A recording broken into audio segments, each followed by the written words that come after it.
Grubauer.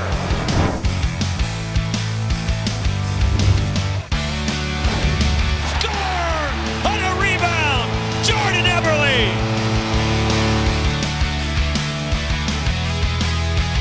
Rebound score! Bobby McMahon!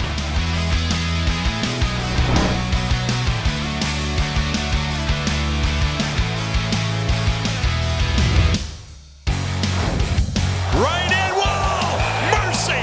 What a stop by Philip Grubauer! Schwartz scores! Jaden Schwartz stopped in front of the net. Got his stick on it.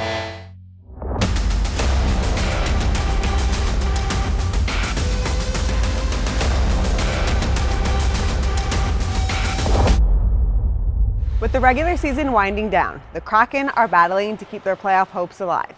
April hockey brings intensity, urgency, and no room for error. Welcome to kraken-home-ice. I'm Brianna Vasquez. In this episode, the players talk about capitalizing on the pressure to make the postseason and taking it one game at a time. We're catching up with Bobby McMahon on his quick and successful adjustment to Seattle. And we're hearing from head coach Lambert as the team gets some much-needed time at home after a long road trip. The Kraken wrapped up their road trip in Edmonton on Tuesday. In the first period, Max Jones, right place, right time. He deflects it in, 1-0 Edmonton. The Oilers were not done in the first period. Sloppy pass by the Kraken, and the Oilers take advantage. Kasperi Kapanen steals it and takes it the other way, 2-0 Oilers. In the third period, Connor McDavid leaves no doubt. He knocks in an empty net goal. Edmonton shuts up the Kraken and wins it, 3-0. The Kraken back home on Thursday, taking on the Mammoth. Only 41 seconds into play, Kraken forced a turnover on the offensive zone. Adam Larsson can't connect. Captain Jordan Eberle gets the rebound and puts it away. Later in the first, Bobby McMahon continues his hot streak. The turnaround backhand shot from the slot is a beaut, but Seattle wouldn't get out of the first period unscathed. Here comes the Mammoth. The drop pass to Logan Cooley, and he rockets it over the glove side for the first of his 2 goals. The Mammoth score 6 unanswered, including one that was initially waved off for a goaltender interference. Utah goes on to win it 6-2. At this time of the season, every game and every point matters. It's a tight race for the wild card spot in the Western Conference, and the Kraken are just points away from making it to their second playoff appearance. We talked to the team about playing under the postseason pressure.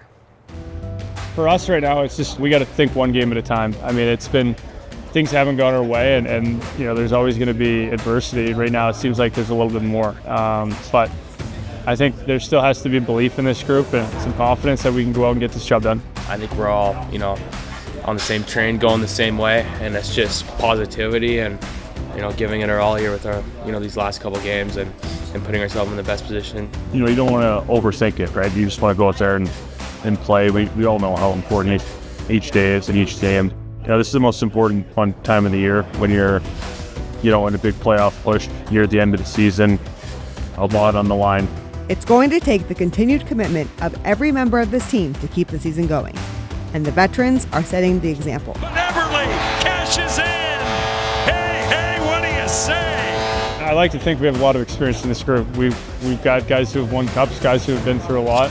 The highs and lows seem to be a little bit more, but we have to find a way. You talk to the young kids and just trying to keep even keel. We got a lot of games in a short amount of days here, so you got to turn the page quickly. Obviously, you got to learn, but you got to get ready for the next game. You don't have time to, be down or worry about what happened. The biggest thing right now, focusing on what the players can control. So you have to understand why you're not playing well. I mean, the power play needs to be better. The PK needs to be better. We need to fine-tune our details a little bit, but also enjoy trying to do that, trying to play for one another a little bit more and trying to enjoy the process. So you just got to focus on this, and my desperation's got to be, higher. Execution, consistency, and just, enjoying it. Being on the attack a little bit more, being on our toes more, and, going out being more aggressive and, get to our game right away. Focus on the first period of that one and then go from there. Can't get too ahead of ourselves. I think that's when you get yourself in trouble, and I think when you're just getting that almost flow state of just playing and having fun is when, things happen best. So they score! It's Berkeley Kenton! It's a one game at a time mentality, and the Kraken are keeping positive throughout the pressure. I mean, this game is fun. Yeah, I mean, there's tough times always, and there's good times, but at the end of the day, it's a game. And I know it's a profession, but you have to try and enjoy it with each other. I think when you can enjoy being around your teammates and enjoy competing with one another and getting better, you create a good environment. That's Kraken hockey, baby. Ryan Winterton is back with the team. He missed nearly 2 weeks due to the passing of his brother, Jacob. Jacob died at the age of 25 after a battle with cancer. Ryan was not activated on the roster against the Mammoth, but received stick taps from his teammates at morning skate. It's good to see him back, obviously. Just a, sad and very difficult situation for him and his family. I think, I think there's some closure for him now, which helps somewhat. He's a big piece of our team as well. He's played some good hockey for us this year, and we've missed him since he's been gone. More from head coach Lambert after the break. We talk about the team's fight in these final games of the regular season when everything's on the line. A lot of it is let's focus a little bit on our systems, individual skill stuff, continue developing that, and prepare for the next day's opponent. And it's a moment every player dreams of. We got you, Joe. Stay right. Good job, Carter. Hey, go. Sorry. Ahead on kraken-home-ice, Adam Larsson's 1,000th game. And he's mic'd up. Adam Larsson skated in his 1,000th game while the team was on the road. So they decided to celebrate for a second time in front of the home crowd. His teammates walked into the arena sporting red wigs in honor of the big cap. And ahead of the puck drop, Lars was honored at center ice with his family by his side. Every hockey player dreams of making it to the NHL. Few make it to 1,000 games. Adam Larsson is now part of that elite group, and he was mic'd up for the milestone. Adam Larsson skating in his 1,000th NHL game here tonight. The definition of Iron Man, the hardest working competitor, the most fiercest teammate you can have. Want to be inside? Yeah. Spin off. Yeah. Oh, yeah. Spin off.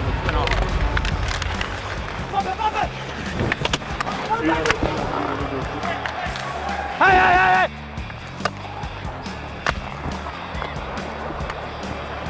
Take one if it comes here. Bombs away, bud. Bombs away. Hold.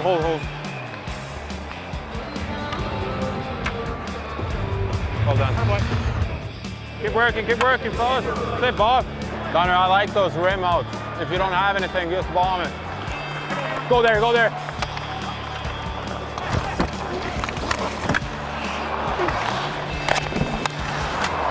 Sure, yes. Ripped it. And go on with my day. Everly gets it back. Evans from well out wide. Yeah, that's it, boy. We got you, Joe. Stay right. Good job, Carter. Stay biggest. Hey, go. Sorry. Stay. Chase, switch. Go, boys. Next shift. Matty's got it. To the house he goes. He scores! That's hockey, baby. Matty Beniers. Sit, Matty. As long as you just stay above your guy when we're in O-zone, it's fine if you go down. It's a breakaway for Jordan Everly, who's in. He scores! Jordan Everly with an uplifting goal. Hey, let's try to get possession in there or something. Put it on net. Look out! Bobby McMahon! Here's a chance to tie it. He does! Hey! What do you say? Right, baby. Some speed right there. Yeah. Let's go. That's it, boys. The Kraken have been home for a few games after the long road trip. We sat down with head coach Lambert to discuss the biggest things the coaching staff is focusing on during the homestand.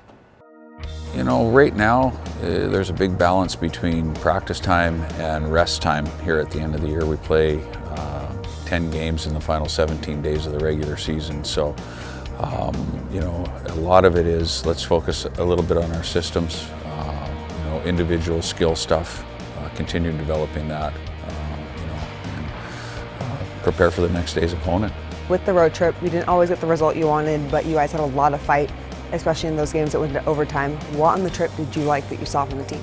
Well, to your point, I thought we stepped up. I keep talking about the fact that this time of year the game changes a little bit. It becomes amped up, more intense. I thought we saw that on the road trip for sure. I thought our guys did a good job of, sticking together, stepping in, whether it be Berkeley Catton fighting, Jamie Alexiak fighting when Shane Wright got hit. And I thought there was an element of physicality. Guys had to play through some bumps and bruises and some bangs, so I enjoyed that from our hockey team. And it all breaks out again. Everybody in. It's unfortunate. 2 shootout losses. All of a sudden we're 3-3 on the trip and not 1-3-2. So, there's a fine line between winning and losing, and we just got to continue to battle here with the amount of games we have left. We're in a playoff fight, and we need to win our hockey games, and that's the focus right now. Especially with the playoff fight right now, how do you balance the intensity of this point of the season and the pressure not getting to the players? Just focus on what we have from the very beginning. As long as you stick to your principles, stick to your structure, everything you've talked about and built from day one, that's all you can do.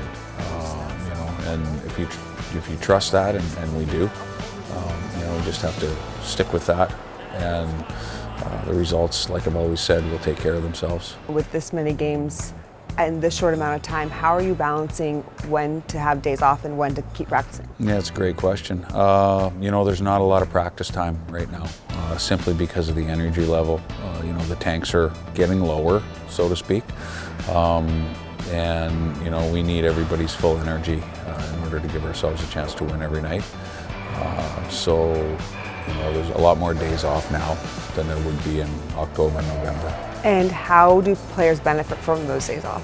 Well, they get rest. That's just it. And it's not only the physical rest, but it's the mental rest, because what we're asking them to do, and every team's doing the same thing with their players, is you're asking them on a game day basis to put everything that you have into it, both physically and mentally. And that's it's not an easy thing. If it was, everybody would be doing it. There's only the select few that can here, and we're fortunate to be in the National Hockey League. But it's the rest part of it, and it's the mental rest as well. At this point of the season, how are you relying on your veterans and the players who have been in this position before? These guys have, like you say, they've been here before. They have that experience. We have some guys, that are first-timers at this, and that's the joy of being in the fight right now, right down to the end, is they're getting that experience. We talked about right from day one, when I took the job, that we wanted to be in the mix here at this time of the year. There was a lot of sort of outsiders that didn't think we would be, but we are, and so kudos to our guys for that.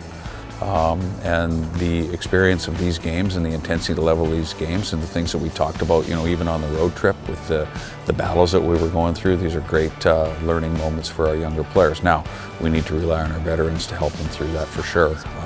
Like you say, they've been in these experiences before, they've had them before, and they're the guys that we're relying on to step up and help guide them. Goals, momentum, and a fast start. Up next on Kraken-Home-Ice, we catch up with Bobby McMahon. When you're coming to a team that's in the hunt, everything matters. Every play matters, every transition, every time you touch the ice, it's super important. Plus, everyone's got a favorite, but not everyone agrees. The Kraken sound off on the best sports movies.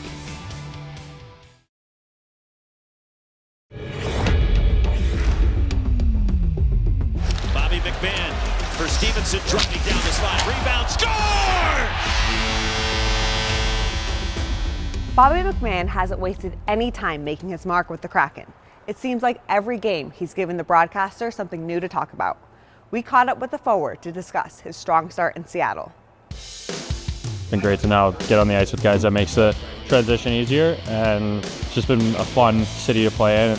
Since he first stepped onto the ice as a Seattle Kraken, scoring's been Bobby McMahon's middle name. McMahon, he scores! That's hockey, baby! He keeps finding the back of the net.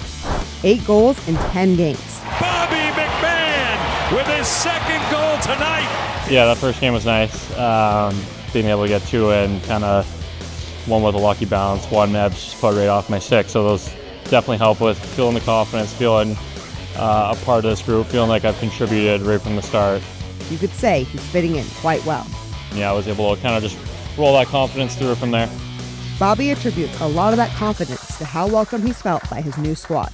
So it's like starts with the coaching staff, management, happy to have me here, and then guys just working hard. I think there's a lot of dynamic players on this team and a lot of guys that can play a really skilled game and play in all aspects, and I think the guys I've been playing with have been doing a great job, and our D have been doing a great job of moving pucks up and that thing. So just trying to continually work through that and try and find something in the win column.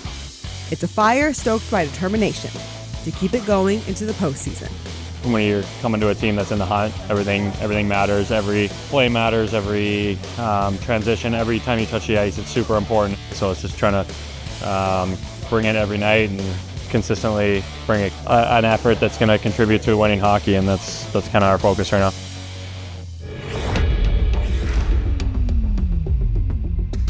From underdog stories to championship glory, sports movies have given us some truly iconic moments. And we all have that one we can watch over and over again. In this week's Shootout, we asked the Kraken to settle the debate. What's the best sports movie? Best sports movie? I like Moneyball. Happy Gilmore. Sports movie? Miracle. It's a good question. Could be documentary. Probably the Jordan documentary. The best sports movie? Rudy. Remember the Titans. What's that football one? Do you know? Draft Day? Draft Day? Yeah, I like that movie. Best sports movie is, I'd say Miracle. Yeah. More to come on kraken-home-ice. Celebrating and creating a more sustainable future. How the artist for Green Night was inspired by the nature here in Washington. Plus, sharing the gift of reading. Freddie Gaudreau and Bowie make a visit to a local elementary school for the Kraken's book club. It's never too late to start, and that's why I'm here today, to grow my reading brain with you guys. The Kraken Book Club is a free program with the goal of encouraging students to read. They kicked off their book club earlier this year at Smith Elementary. As part of the club, students got a very special visit from Freddie Gaudreau and Kraken mascot Bowie. The duo read and acted out books for a classroom of excited students. Do you guys like to read? Yeah! Somebody tell me what your favorite book is. Tell me. Pokemon. We have Freddie Gaudreau here, and he is going to read you a story today. Freddie, do you think it's important to read? I think so, for sure. I wish I had done it more when I was young, because then I could be smarter, you're right, and I could have grown my reading brain better. But it's never too late to start, and that's why I'm here today, to grow my reading brain with you guys.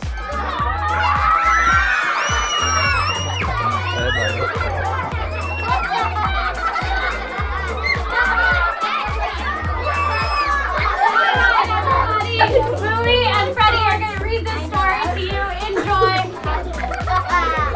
You're gonna read, eh? Yeah. Okay, the name of the book, guys, is Hockey in the Wild. One particularly cold day, the beaver was getting ready for his morning dip in the lake. Except the water wasn't water, it was ice. Waiting for the lake to freeze seemed impossible. They tried to take their minds off of hockey, but it was difficult. They practiced competitive napping. "Bear, you win," said the beaver. "My home is where the ice is." Spent countless hours singing karaoke, made lots of comfort food, and stared at the thermometer waiting for the temperature to drop. And as the sun set and the stars filled the sky, the bear, the moose, and the beaver kept on playing. It seemed like nothing could stop them now except maybe the spring thaw, but that was a long way off. 1, 2, 3. Thank you, that was fun. The kids are cute. I think every time I do those, I need to sign up with Bowie. He takes all. You take all for me. Thank you, man. You must sleep well at night, eh? Green Night was the last Kraken Common Thread night of the season. The focus was to amplify sustainability and the organization's commitment to a more sustainable future. It's a goal the Kraken continually work towards with Climate Pledge Arena, one of the world's most sustainable arenas. The artist responsible for the night's specialty jersey is Jess Phoenix. She used her love of color, pattern design, and flowers to inspire her artwork. I was drawn to exploring endangered plants and flowers in the Pacific Northwest region. There's just so much to appreciate from the plant life out here. The golden paintbrush, that is such an interesting, it's just this yellow, chunky flower that grows in these clusters, and I thought that that would be perfect for the Kraken's eye. There are 10 different flowers and plants represented in the anchor as well as the S. It feels like me. It exemplifies what I like to do in my art. For the Kraken, their dedication to raising environmental awareness goes past just one night. Throughout the month of April, the organization is hosting different events to help promote sustainability in the Seattle community. That includes cleaning up Gasworks Park. Staff from the Kraken, Climate Pledge Arena, and the Kraken Community Iceplex came together for their annual all-staff volunteer event. With the help of Puget Soundkeeper and WM, Kraken employees from multiple departments across all 3 organizations participated in making our community a better and cleaner place. We have some beautiful wildlife in these waters that it's our duty to keep it clean and keep our wildlife alive and safe. We wouldn't be a venue without our people of the community, our fans, our guests. So it's really important to me to kind of give that good feeling back to everyone and show that we are a community-driven place, but also just show how great Seattle is. It's our legacy to our future to leave the planet as green and hand it off to the next generation of hopefully sustainability warriors. So this is an example that we can, at least a small example on how we can pass along an earth that they can inherit. I think it's really important that we protect our waterways, our environment, and that we all play our part to, give back to the community that we all participate in. Coming up at Climate Pledge Arena, the Kraken only have a few more regular season home games. On Thursday, the Vegas Golden Knights come to town. And on Saturday, the Kraken face the Calgary Flames. Now that we're in April, every game matters, especially with how close the fight for the final wildcard spot is. And that will do it for this episode of Kraken-Home-Ice. Thanks for watching. We'll see you next week.